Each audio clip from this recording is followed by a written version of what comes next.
In this video, I will be reviewing the PowerQueen 2000W 12V inverter. I will check if it can run my microwave.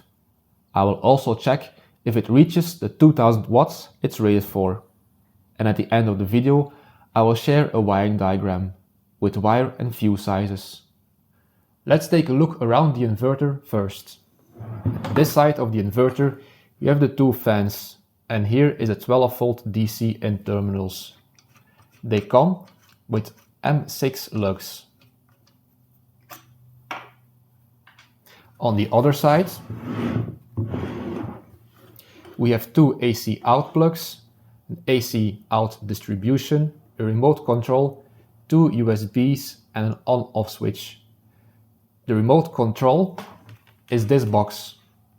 It comes with a very long cable, ideal for remote starting the inverter. This version is a 230 volts European version at 50 Hz. The American version is a bit different. The display is located on the side and it doesn't have these AC out terminals. The fans of this unit are quite noisy, but I will talk about it later in the video. The cables that come with it are 35mm square.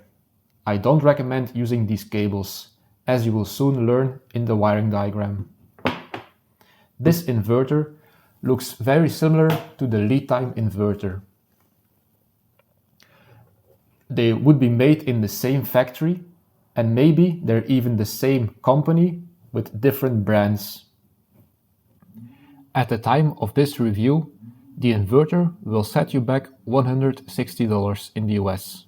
For comparison, a 2000W Renogy costs around $260, and a similar Guayandel, which is UL listed, goes for about $250.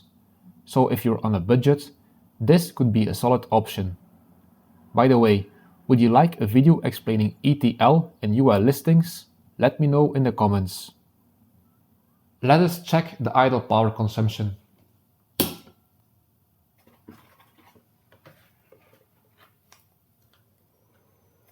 We have 0.79 amps and the voltage is 13.32. We have an idle power consumption of 10.5 watts. That's very good for this size inverter. Next, let's take a look at the sine wave. We can see the sine wave without a load is very clean. But now we will apply a 2000W load and see if it changes.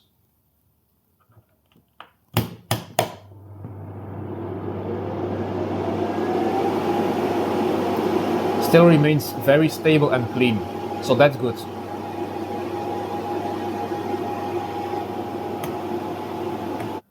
Now let's do an efficiency test of the inverter. You can see the power here. We will first do an efficiency at 50% or 1000 watts and then a second test at 100% or 2000 watts.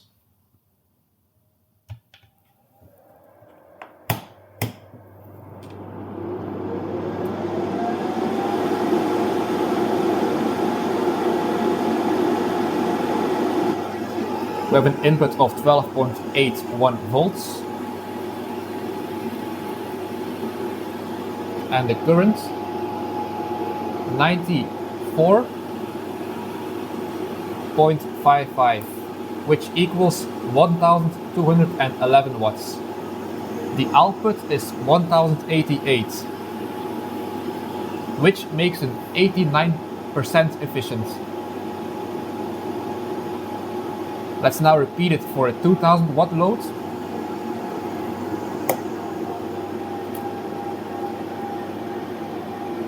$187 amps at 12.36 volts, and the output is 1964. That gets an efficiency of 84 or 85%, not as high as the stated 90%. In my previous video about the LiTime 1000W inverter, I tested if it could run my fridge. It did, but it couldn't run my microwave. So let's test the microwave with a 2000W inverter.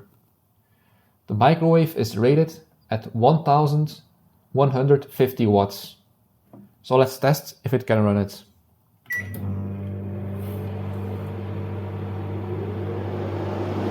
We just saw a max of 1450 watts.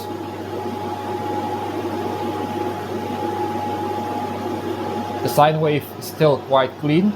We're pulling 125 amps at 1420 watts.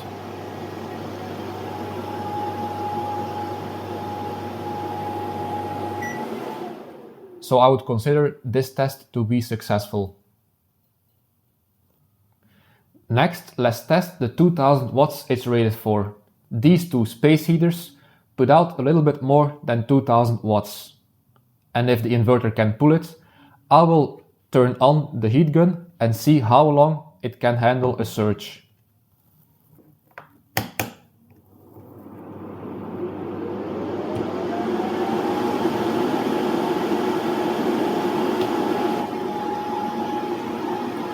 We are now at 1200 watts. Let's go up to 2000.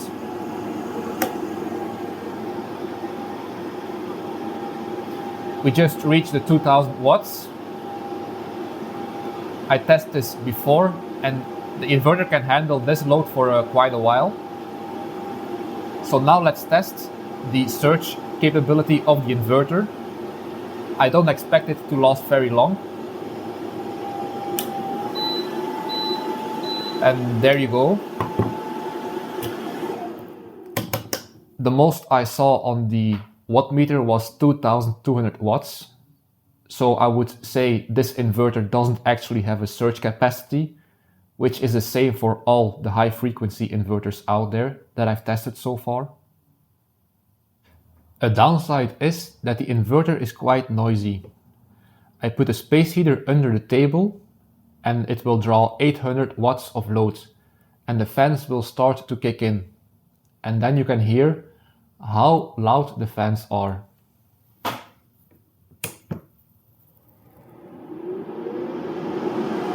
So that's the noise of the fan. As you can hear, I hope you can hear it, it's quite loud.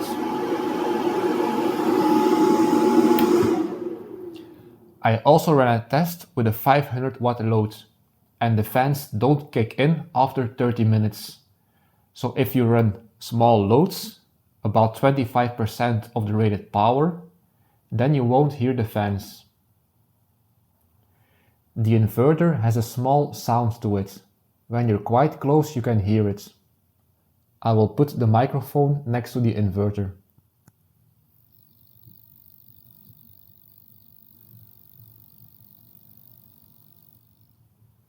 I think it's the electronics inside that make this kind of noise, but if you're 1 meter or 4 feet away from it, you don't hear it anymore. Both USB sockets are rated for 2.4 amps, so let's check if it's true. Enter 2.4 amps, press start. I did this check before, and I can say that both sockets are rated for 2.4 amps. Let's take a look inside the inverter. I checked the connections before and everything is very solid. They used soldering in almost all the connections, but here they used a lock nut. There is no neutral to earth link, which is to be expected in this kind of inverter. I'm doing a video on it soon, so make sure you are subscribed. Here's a schematic showing the wire and fuse sizes for this inverter. To calculate the current, we divide 2000 watts by 12 volts and we get 167 amps. Dividing by the efficiency of 90%, we get 185 amps. Then, with a 1.25 safety factor, we're at 231 amps. A suitable wire for this would be 1/0 or 55mm square, rated at 105 degrees insulation. But that cable is not easy to find. Instead, I suggest using two 4-gauge cables, dividing 231 amps by 2, and each cable needs to handle at least 115 amps.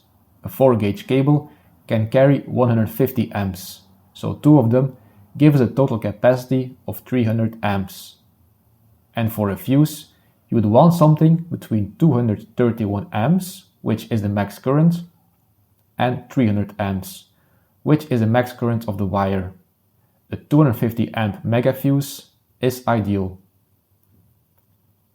All in all, the PowerQueen 2000W Inverter is a solid option for running everyday appliances like a fridge, microwave or kettle.